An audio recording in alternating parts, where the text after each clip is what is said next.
vibes. Once again, top of the day, family greetings. Pray that everyone is well. Today we got a good one for you guys. We're going to Kunta Kinte Island. If you guys are familiar with Alex Haley, he had the book and also the movie called Roots. So Kunta Kinte was actually a brother who was extremely rebellious against the plantation owners, against the whole system of slavery.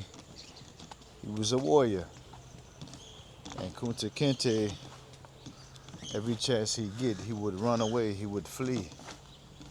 And, you know, the story has it that they would cut off his limbs so that he won't be able to escape. But that didn't deter him. He kept on and kept on, you know. So a lot of our people, a lot of black people resonate with Kunta Kinte and what he stood for. So, go ahead. Today we're gonna go to Kunta Kinte Island, take you guys with us, so stay tuned. Sharif. Yes, What's up, brother? How are you? Excellent. Gwen, how the morning? Good. Damn mosquito, what Okay, ain't love after, the car? I'm driving after me. Mosquito, man. Channel. If you have yet, go ahead and hit that like, share, subscribe to the platform. We out. Window bed. All good, Gwen? Good. Yeah. So Sharif, People have some Gambian experience. Yeah. You never Some made Kunta this trip? Kinte experience. Yeah. could you tell the family a little bit about Kunta Kinte Island Kunta Kinte. from a Gambian perspective? Kunta Kinte is a Gambian Ah, who been taken for slavery in America. put this here. Yeah. He's a Gambian who been taken to slavery in America. Ah, Yes, and he have family there. One of his grandson came here finding that history to see where they live, where they are from, and come to Kunta Kinte village. Now today it's called the Roots. so this Roots is a very popular spot amongst Gambians and Yeah. tourists. Yeah, very, very popular. Okay. In the tourism sector, when they're explaining about the trips of Gambia, Roots is number one. Roots is number one. Roots is number one. Okay. It's the most important trip, I can say. Yeah, the most important. Okay, brother. Because it's about discovery and at the same time about history, Yes, sir. true history. You heard it from Sharif himself, family. Kunta Kinte. Stay tuned.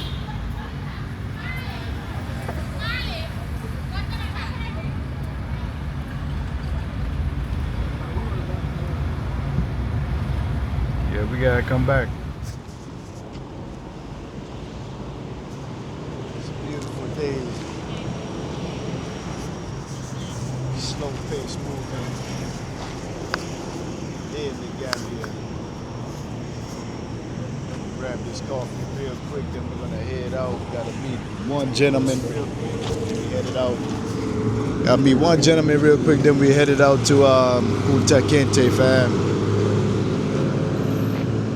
Pray that you guys been liking the uploads. It's taking forever to upload videos on this side. I think the package, the bundle that we got is real janky. So we're making it do what it do though. Stay tuned, fam.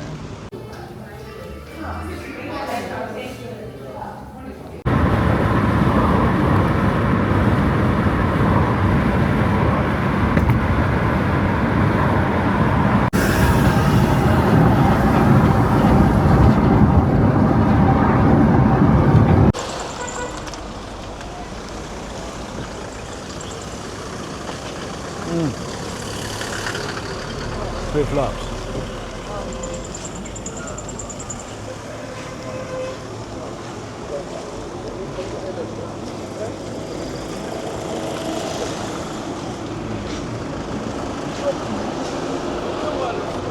T-shirts.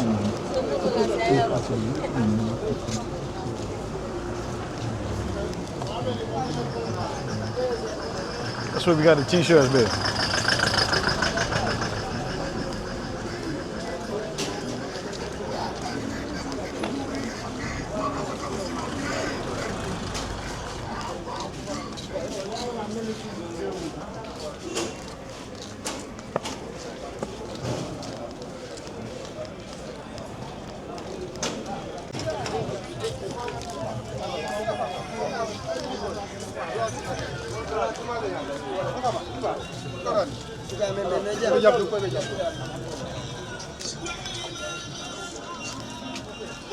Marketplace vibes.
Good morning.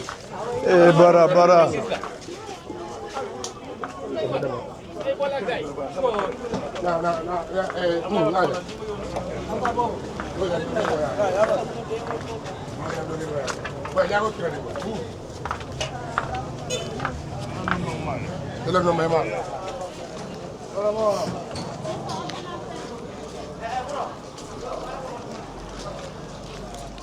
Go ahead.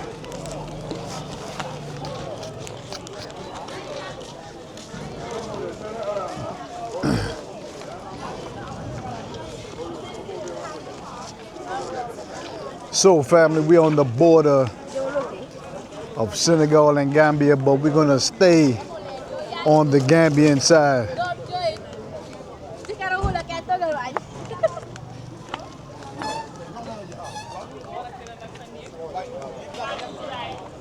You're welcome. Okay, brother. All right, thank you, sir. Yeah, family, so we are off jotting on.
So family, we are here approaching the Kunta Kinte exhibit, and we have our trusted guide here for those of you who are pushing back against the mid-Atlantic slave trade narrative. You're going to learn something today. Brother, what's your name again? My name is Abdul. Abdul. So we have Abdul. He's going to be our tour guide today. And yeah, so stay tuned for some vibes. Welcome to Jufre Albreda. My name is Abdul. On behalf of my village community, on behalf of your tour airline, and on behalf of Sirif, welcome to Route Store. I'll be your grand guide who will be taking you to the site and also give you the brief history of our community. Yes, sir. So you are highly welcome. Feel free to ask any question which you might have during or before we separate from this store. Yes, sir. Thank you. And now we are in the villages of Jufre and Albreda. Jufre and Albreda are Mandinka settlement villages. And these two communities have settled here since during the Mali Empire time. Because if we went back to the history, we will see to read that West Africa marched under three great empires. The first empire that marched in West Africa was called Ghana Empire. This Ghana Empire lasted for almost 1,000 years. And then Africans were ruling themselves. But still they were having trading with the outside world. Then after the decline of Ghana Empire, Mali Empire took over the holdings of the trading in West Africa. And during the Mali Empire time, this was the time all these areas were being known as the Kingdom of Mali Empire, under the leadership of Sunjata Keita. This was Sunjata draft Africa, West Africa, and then set rules or system that that still it is existing in these new millennium years. This is why you have our local village heads, the district chiefs. This was since during the time of Mali Empire, before the coming of the Western people, right? So after the decline of Mali Empire, another third empire that marched in West Africa was called Songhai Empire. And from Songhai Empire, from the beginning of Songhai to the middle of Songhai, still Africans were having interaction with outside world. But this was with the Arabs, trans-Saharan trade, as well as Mali and Ghana Empire, trans-Sahara was going on. But from the middle of Songhai, beginning of Songhai to the middle of Songhai, trans-Sahara existed. But from the middle of Songhai to the end of Songhai, now its version changed. This becomes as Atlantic trade, right?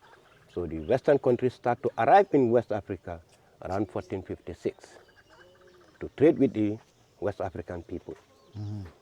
So then the first Western country that marched into the Gambia were said to be the Portuguese. Then Portuguese were here from 1456 until around 1651. Then the second setup becomes as the Colanders, who are the Baltic Germans.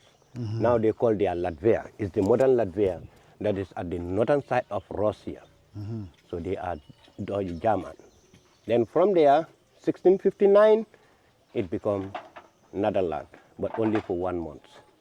Then from 1659, 1661, the English took over the holdings of the trading in the Gambia. So the British also settled around and then trade with the people.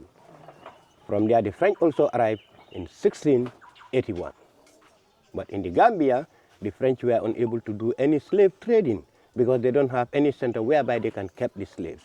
Oh, captive African. Some call them slaves, they were not slaves. No one was born in Africa as a slave. But after capturing by the white people, they will took them to the New World to go and work at the plantation field. So these plantation owners will re-enslave our Africans. So the Westerns start to give the name slave, but there was no one born as a slave in Africa who was transported across. So Abdul, today I'm glad that you've given this history, because it's somewhat of an agenda now. A lot of black people are trying to dispute the history of what happened to our people being transferred from Africa to the Americas, and then took on the whole slave narrative. So I'm glad that you're speaking to that today.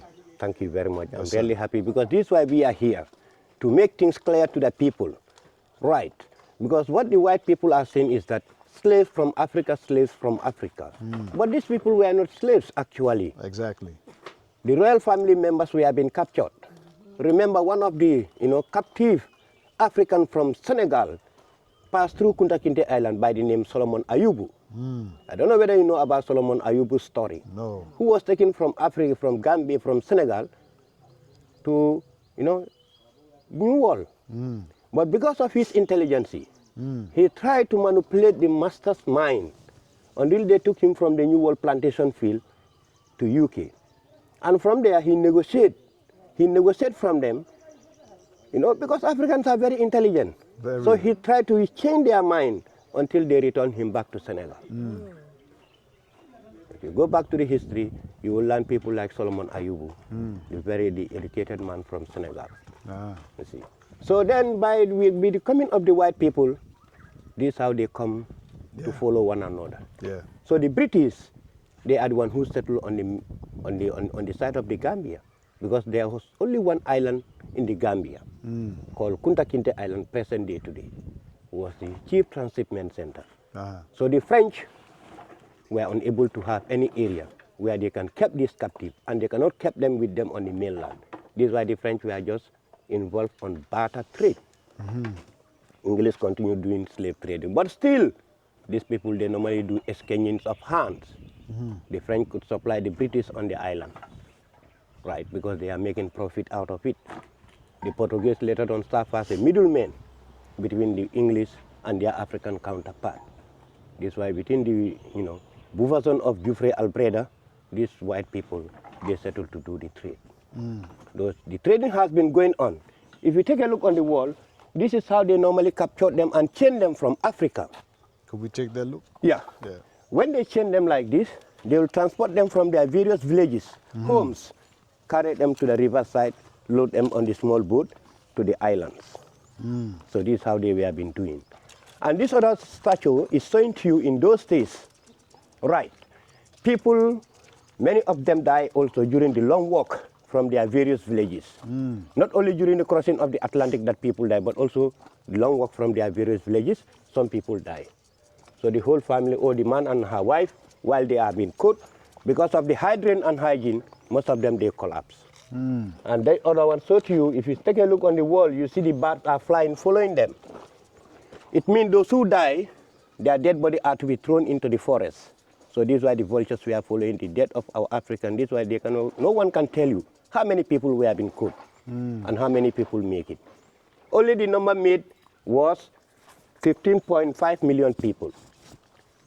But what about unrecorded one? 15.5 million people. 5 million people. What about recorded one? Some believe it's more than 30 million Africans who have been kidnapped and captured them from here.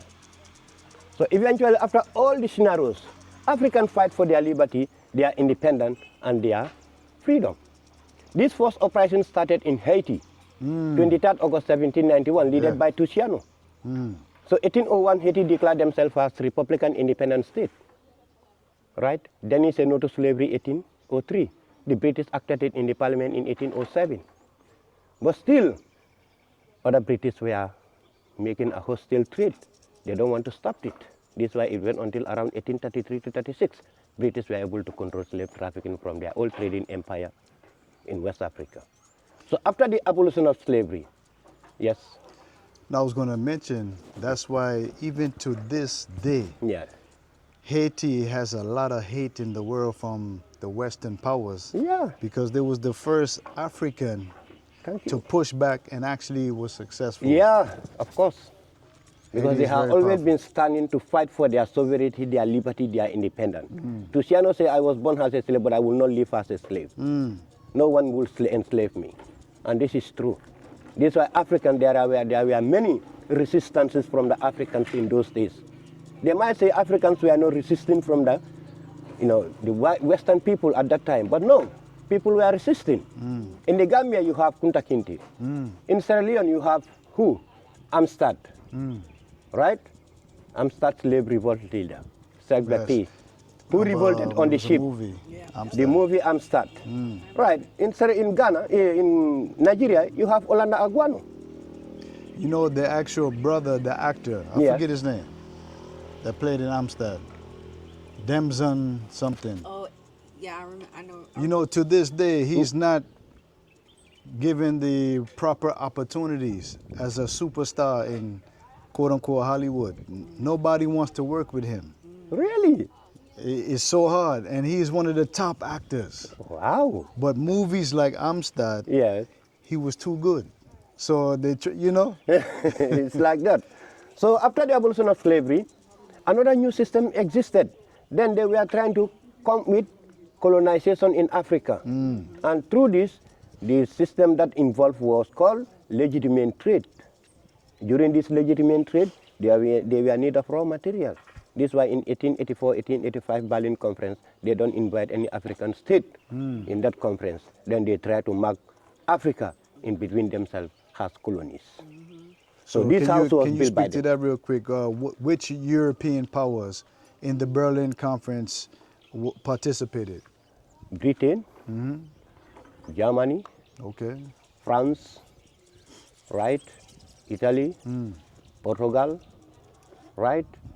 You have other countries like Belgium, right, and others and others. Got you. Right, just to name few. Yes. These are the people who divide Africa in between themselves, exploit Africa. Yes. Right, because their colonization came with the exploitation of African mineral sources with political logic. And this same political logic were used on Africans during the slavery time when they were taking people from here. Coming with gun and bullet, they will not end up liking selling it to the people. But when you resist, not to buy their, not to exchange their guns and bullets, they'll go and ally with another kingdom to fight with the other kingdom. So the kingdom that they are allying with, they'll give them gun and bullet to go and attack you. So people caught from those war battlefield, they will sell it to them. This was at the end, some people were, some other kingdoms also try to, ally with them, make sure they can have security for themselves. Where is green? Say that again, Baba. I say now we are in the rainy season. And during the rainy season, everywhere is green, and rainy season is our farm working time. Dry season, people are engaged on repair, men are engaging on repairing compounds, houses before the rain comes. Women, they engage mostly on the winter gardening. But during the rainy season, both men and women engage on farming work. Got you. Because farming is the subsistence that we live on. This is why Gambian people are subsistent farmers. What they grow, this is what they eat. What they eat, this is what they grow. This I can see some trees. These are mango trees, right? And this other big one is called kapok or silk cotton tree. Oh, this is not baobab. This is not baobab, this is silk cotton or kapok. Some call it elephant tree because the bark of the tree looks like the skin of elephant, right? But we were having one here, that one was having a shape of elephant, but so suddenly, unfortunately, it fall down. Yeah. So, but these other ones are the mango trees. So you have the cassava plantation. Oh, all this right here is cassava. It's cassava. So we grow this during the rainy season because they are perennial crops. So, Baba, what's that over there hanging off the tree? Okay, that's the baobab tree with the flower. Now the baobab trees are flowering.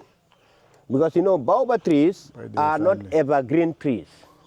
During the dry season, they drop down their leaves. But during the rainy season, they grow a new leaf. And that was the time they will be producing flower, they will be flowering. Got you. Reproduction time. Okay. Yeah. But we have huge big trees. We have baobab trees. They normally go almost 1,000 years. We have mahogany trees also that can live longer, as well as kapok trees with other, big trees living in the country. So these are the ones, as I told you, those ones are mangoes. Yeah. So here we are working in between Jufre and Albreda. These Jufre and Albreda are twin sisters villages.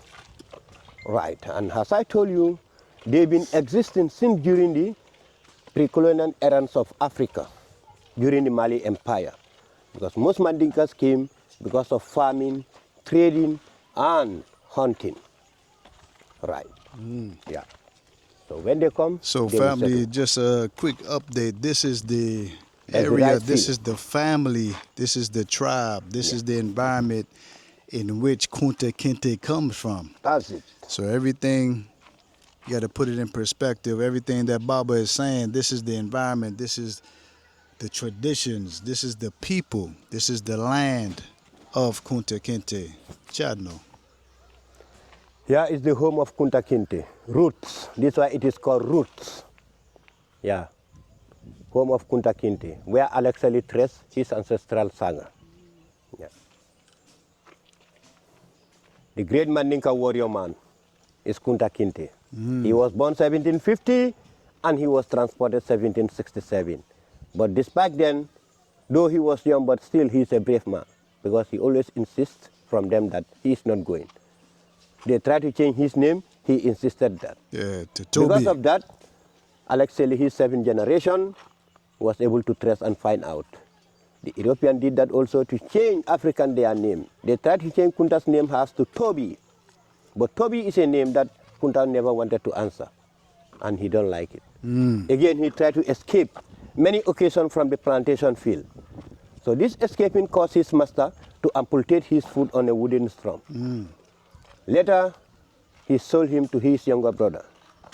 John Waller was his first plantation owner. When he amputated Kunta's foot, he knew he don't want to take care of him. He sold him to his younger brother, who is John Massa Waller. So, Baba, question. Back then, Yes. what was the mode of communication between, say, a Kunta Kinte and his family? How did that work? The communication between Kunta Kinte and his family after taken from here was cut off. Okay. Because then there was no communication like telephone, telegram, right? Or you can do photographing. So how did we get word as to, the trials that he was going through in America with the severing of his foot, and how did we know these things? Or we learned those things after the fact? These things we have been learned after the effect, after the, coming of Alex Haley. Okay. When Alex Haley traced his ancestral saga, he said that this information has been passing from one generation to another. Because Africa, our histories, we find them in 2 or 3 different ways. Oral history was in Africa, and still we have oral history. Some people are saying written history was not in Africa, but that's not true, that's lie. Africans were being educated, right? And they write their language. It is just by the coming of the Western country, African, writing were being vanished because the Western countries don't want Africans to be able to write something for their own language. But this language, and now people are practicing it. If you go to countries like Mali, Burkina Faso, Guinea Conakry, they are adopting the system now. Got you. You see, digging history also was there. But to know that Kunta Kinte, the sophistication he went through, we knew this through from Alex Haley. After his coming, he said when Kunta was taken to America, his leg was amputated. But it was her grandma, Auntie Lee, who used to tell him about this story. You see, because Kunta Kinte, when he go to America, he tried to escape. So through this, when the master caught him, amputated his foot, but his daughter, Kunta's daughter, Kisi was the one that Kunta used to explain how he was captured from Africa, taking him to America, and the difficulties he encountered. He tried to explain it to Kisi. And when the master realized that Kunta is about to tell something to Kisi about his own life history, he decided to take Kisi. But then Kisi was almost 17 years. He captured many things. Right. So Kisi was taken to Tom Lee's plantation field where they sold her. And at Tom Lee's plantation field, Kisi was there remembering her father and the mother. But again, Tom Lee was a very cruel slave master. When he needed a woman, instead of getting his own wife, he'll just go to the slave girl. When he feels to have any intercourse with anyone among them, he'll just go and collect them, have intercourse with them. So through this, Kisi was raped by Tom Lee. He has a son called George.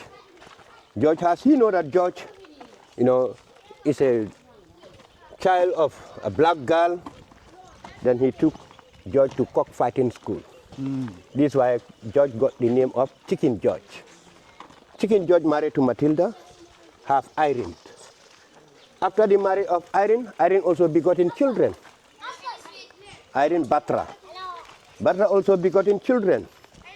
Batra Cynthia. Cynthia also begotten children. Until Auntie Liz, who become his grandmom. Auntie Liz also got married and have a son called Simon Haley. Simon Haley got married and have a son called Alex Haley that become him. So he was attending U.S. Coast Guard. Right, then from there, after finishing U.S. Coast Guard, he decided to write about sea adventure. His first book to publish was the autobiography of Malcolm X. Then later he followed his own ancestral saga. It was through this, Alex Haley was able to reach here and then find out the history, compile the one he got from here, and then the one he got from America, compile them together to adopt the roots book and then the film. Understand. Thank you. Okay. Good. Assalamu alaikum. Yeah. Nam? Aba. Tomato.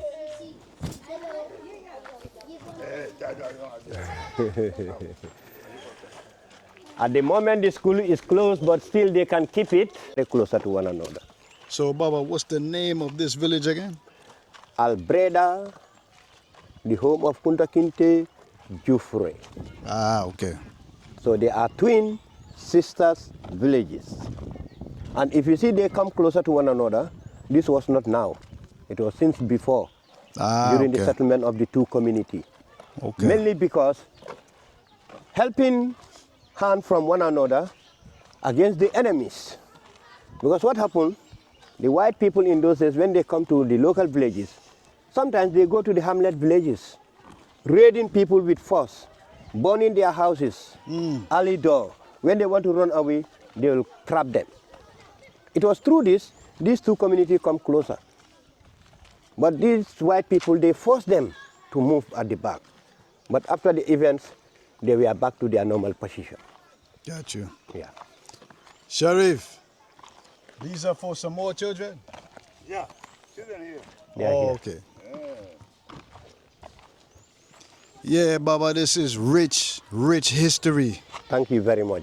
That I'm glad that you dedicated your life and some time to this kind of wisdom and knowledge. Like we don't normally get this. Thank you very You know? much. Okay. All right. No problem. So this is another kapok tree. Elephant tree. Elephant tree. Ah, So brother, you are welcome. This is why we are here for. thank you, brother. Right, because what happened is that the Western people try to turn upside down the history of Africans. And at the school, they don't give them the full picture of the information or the full history. Yes. Because they don't want the African descendants to know actually what has been transferred. This is why even they fool them, give them wrong information, that to make them angry to one another. Europeans, we have been using political strategies for many years. Even in Africa, they say the Fantis and Asantis were enemy. How can they be enemy and God make them to be a neighborhood? Are they more clever than the God?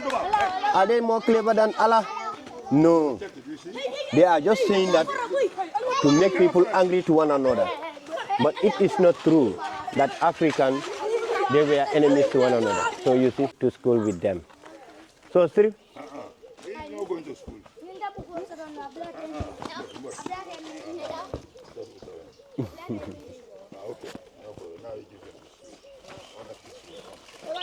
Ngadol sa regional de.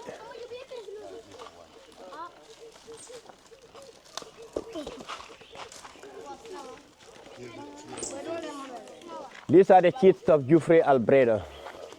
Bad. They are born and brought up here. Bad. No, abuka di tadi le damal now. About class. No. Adi na athlete ma. Wala yadi ni na athlete ma. Asama yadi ni na athlete ma. Ha. Sala. Wechen we do maning ba hakunde muyen. Because now the British know that they cannot transport them, they cannot sell them, they cannot take them to the New World. Conditions have been forced to stop. And they don't want to bring these people to the mainland freely. So this was the time they told them if they can swim from the island to the mainland and touches the flagpole, they are free people. So Family, this is real information. You think the brother's just regurgitating information that's not true? Come on now. Chano. Yes, so brother. that's why in 1996, during the commemoration or inauguration of the first International Root Homecoming Festival in the Gambia, that normally be organized by the government, by the former government, right? This statue was built to symbolize never again. That's why the head is built with a global map. Never again for slavery or slavery mentality. It should be out of people's mind. No one should practice or emphasize it. As long as abolition of slavery has been passed, the law is passed, people are acting. This is why today, if you go to Africa, countries like Mali, Burkina Faso, Niger, they are fighting for their sovereignty, and this is true, they should fight for their sovereignty. Without Africans fighting for their sovereignty, there will be no peace, there will be no development, and there will be no good education, no good, medicament in Africa. So we have to come together for African in diaspora, African back home, to form one government, to form, join hand in hand to fight for our liberty, both everywhere. Because in West Africa, in total Northeast, is almost 54 African countries in Africa. But you have 16 African countries in Caribbean. Adding them together is bigger than Europe, is bigger than America. Absolutely. You heard what the Baba, the elder, said. Yeah. The diaspora, the black people, African Americans, whatever you want to call yourself, and the African must come together to unite, to be one formidable force. You heard it from the elder. You understand? We are here. So you can check it. Is it okay? Really? Thank you. They normally have salt fish. That they export. They import them. Sorry, they import them. That's the chips of crab. They import them from Gambia. Good. How are you, man? Samal. Huh? They import them from Gambia. Football. And Senegal. There was my going there 2017. I can see a catfish. It's my crime. Yeah. I went to the market. I see a catfish. Yeah.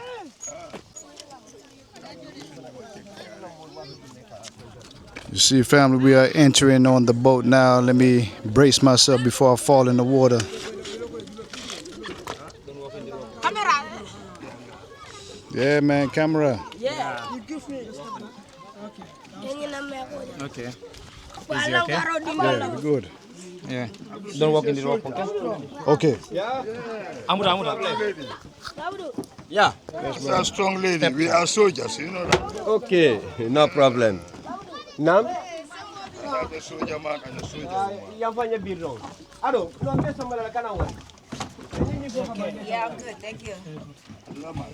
It's no bad. Can you just assist? Yeah. Balance. Balance it out. Yeah. Hey. Ablaza. Sambe sama kono sai. Abari at the clean. Yeah. Ya nyandi no. Okay, ya nyandi no hakulu da. Aka ko lungu ka fo ne bukasa barbiya. You know balai. You see the vibes, fam. You see the vibes. For next time. What, a couple of them want to go?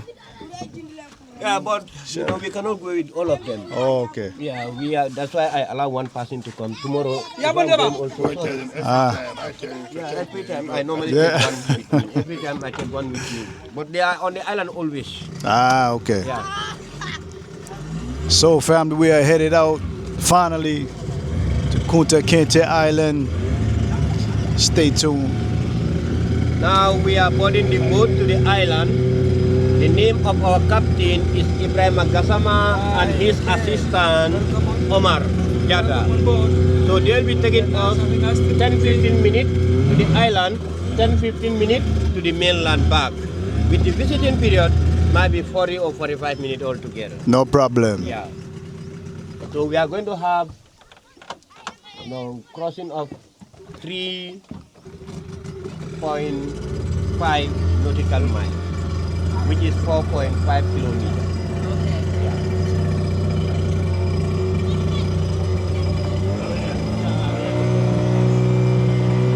And as I told you, River Gambia is navigable for all sorts type of games. Fishing, swimming, transportation, sailing are all welcome. And sometimes also, dolphin sporting also can be possible when going on the island or on the way back.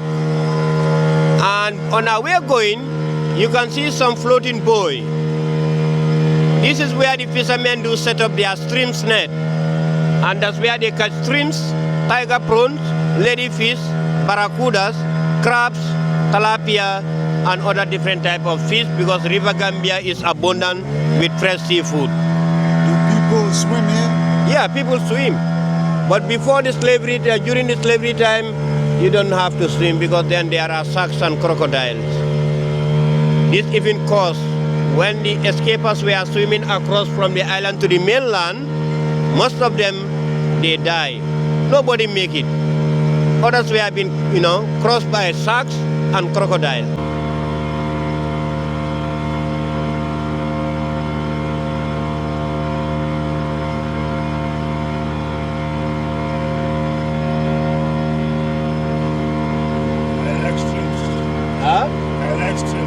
Yeah. I think I should know how to fish. But no crab. Shrimps is very good. Crab, you have to fight when we You have He said shrimps? he likes shrimps. Yeah, shrimps. And just a note, family, Amadou just told me this boat is literally made from scratch. All wood and nails, and they just fasten a motor to the back. African genius.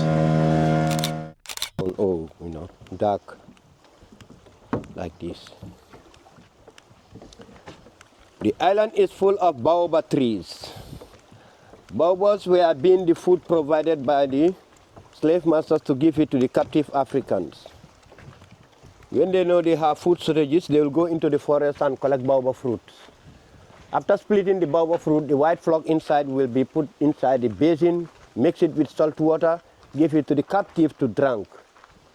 Then the seed which they thrown on, grown up, become today has a big tree. So that's the map of River Gambia, showing you how the river divides the country, and also the routes you have been taking today, from the hotel to Banjul, cross to Barra, travel by land, Albreda. This San Domingo has a Portuguese settlement just opposite the river. By the moving of Portuguese from here, they settled at San Domingo. This is why San Domingo was used as a substation for the island. And it was the place where the British and their African counterpart met to do their trade. Right? So you are welcome to the island, Kunta Kinte Island today. We changed the name to Kunta Kinte because of Kunta's bravery. Right? So we changed it to Kunta Kinte. And this was true by the recommendation of Jimin Jackson and our former president Yaya Jammeh. And it happened on the 6th of February 2011. The island name was changed to Kunta Kinte instead of James Island. And this was true by Jimin Jackson. Proposed to the former president that why can't we give African name to the island instead of leaving the name with the white people's name. The island does not belong to the white people. The British used their just political influence. So you can see the map of the island. Do you know this history? You know? No, you don't know. He is lying. So that's how the island was being constructed, just like the one we saw inside the museum. During the original construction of the island, it was having 41 different apartments. So Kunta Kinte Island is the smallest island in the middle of the river Gambia, which joins to the Atlantic Ocean. The location of the island in the middle of the river makes the island has a strategical location to control waterway because it is between the two banks. Visited by explorers and merchants in their search for the sea routes to India and also to the interior of Africa. This is why it becomes as the first cultural exchanging zone between Africa and Europe. So the height of the landscape of the island was built with a sea defense wall, and it was bigger up to 0.3 hectares. Very big then. And the wall was built tight with houses, stores, prison, and kitchen. So you have men's slave yard, you have women's slave yard at that time where they kept the women and then the young girls. So here was the main fort where the governor and his hierarchy were occupying. So by occupying in the middle of the island, they built bastion also 5 meters above the ground level. But the island does not have much access to basic resources, such as firewood, water, no land to grow vegetables, neither where they can bury the dead. In order to have, fresh water resource on the island, they built 2 water system capacity, whereby during the rainy season, they can be able to fetch water and give it to the captive to drink. So, but whenever the ship comes, it will anchor at the eastern old landing place. So it was here also where they normally brand the African with their company brand mark. This is why captive African in those days always have 2 brands. One will be done by the company who transported them from their home country, and the other one will be done by the plantation owners who bought them, use them on their plantation field, also will have their brand mark. So from here, they will load them on the ship. Okay. Right.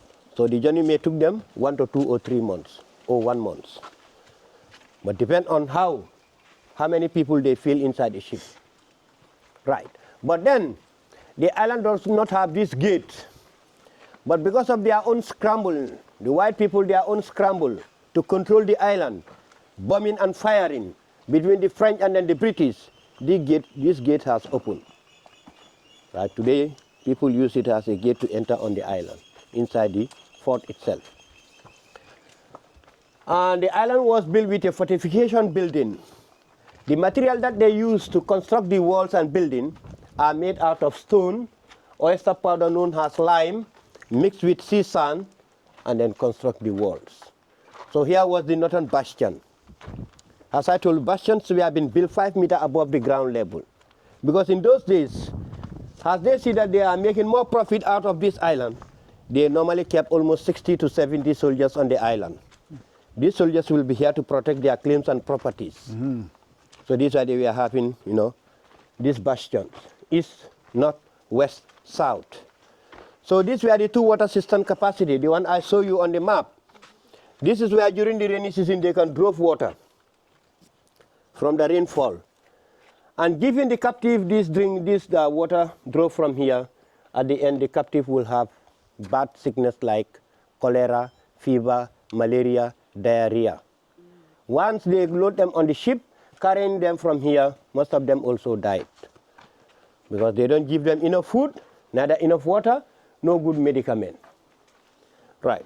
Now we are walking to the underground dungeon. If you want to watch the Roots film, the one Alexei produced, you see when they were taking Kunta Kinte and others from the island, their hands were being in shackle, chain, and coming out from a dungeon. This is that dungeon. Yeah. So now we are entering into that dungeon. Here was the place where they normally kept the strongest people. And here they can keep 10 to 15 or 16 people at once. They always try to pack them like a sardine in the cake. Captives have no free condition. So packing them here, they will lock the door. Once they brought food for them, they will just throw it through from this window. And this is where they will serve them food and water. Because in those days, captive Africans were to be treated like trading goods rather than human beings. This was slavery and slave trade created a great disaster on Africans. So it is just like a full bucket of water, which accidentally fall down and pour. The water cannot be fetched back into the container. Some are saying, forgive and forgiveness. Yeah, we have to forgive and forget. There cannot be any forgiveness without reparation. Reparation has to be done. And on the wall here, there was a cane where they could cane some of them their hand to punish them so severely. So here was the place where Kunta Kinte was kept. And they will keep them here for a period of 2 weeks. You see. So any question? Can you repeat how many would be kept in this space? Good. Here they could keep 10 to 15 people at one time inside in this small tiny room. Okay. Because then they always try to pack them like a sardine inside a cake when you are packing your tin of sardine in the cake. Yeah. Right? So by keeping more, they can be able to, take more with them. But how long does those 10 to 15 people stay? they will stay for a period of 2, 3 weeks or 1 month, depend on the coming of the ship from Europe to take them out from here. You see. Wow. Okay. So they have this why they don't have any free condition under the control of the white people. Africans suffered a lot.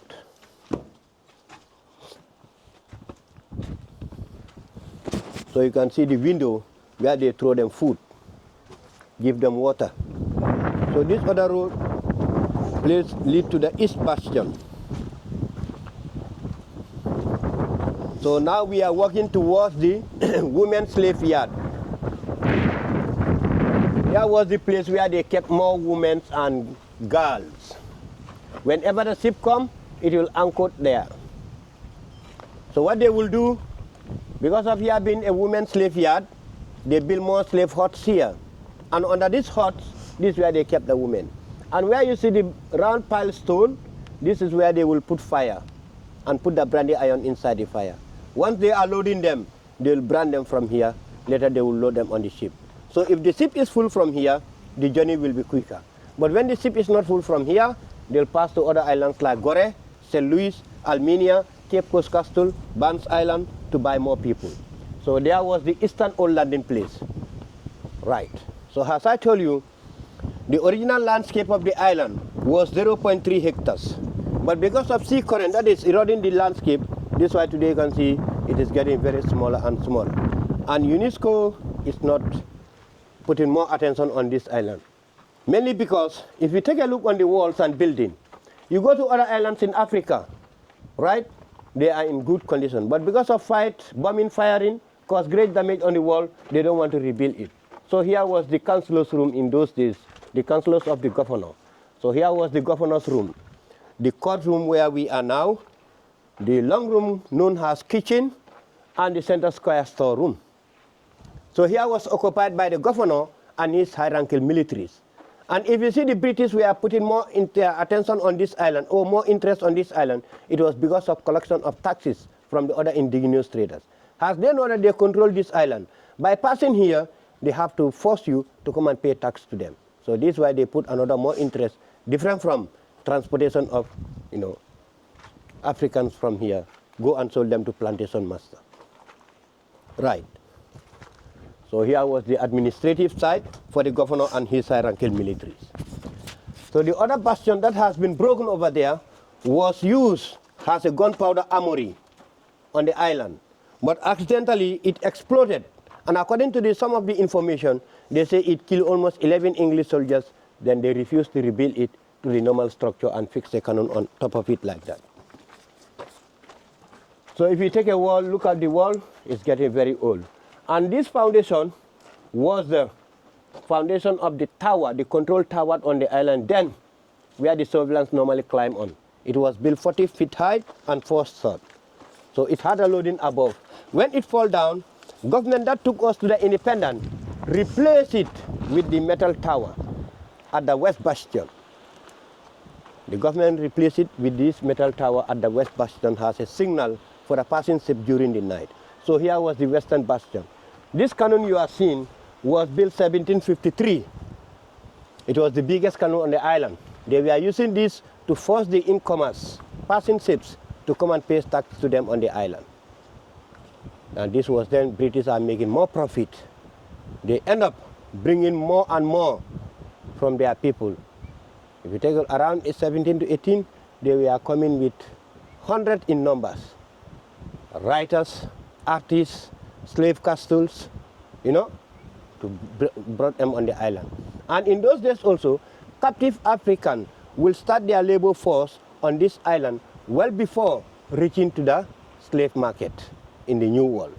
Because they will use them here for carpentry, masoners, and other maintenance of the island. Once there is an attack and there is a broken on the island, these people will be forced to start their labor force. This is why some people thought that Africans do start their labor force in the New World, but no, they start their labor force from where they do keep them in the mouth of Atlantic coastline in West Africa, especially on the islands where they do keep them, because of sometimes there is a rivalism among they themselves.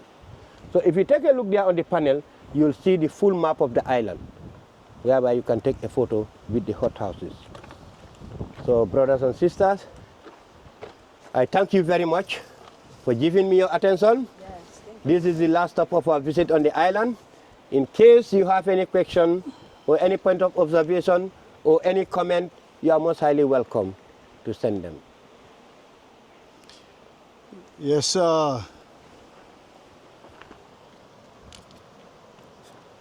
Brother Abdul, we appreciate everything that you have done for us today. You've given us information that we don't normally are privy to in the West. So I want to say thank you for that. You are Yes, welcome. sir.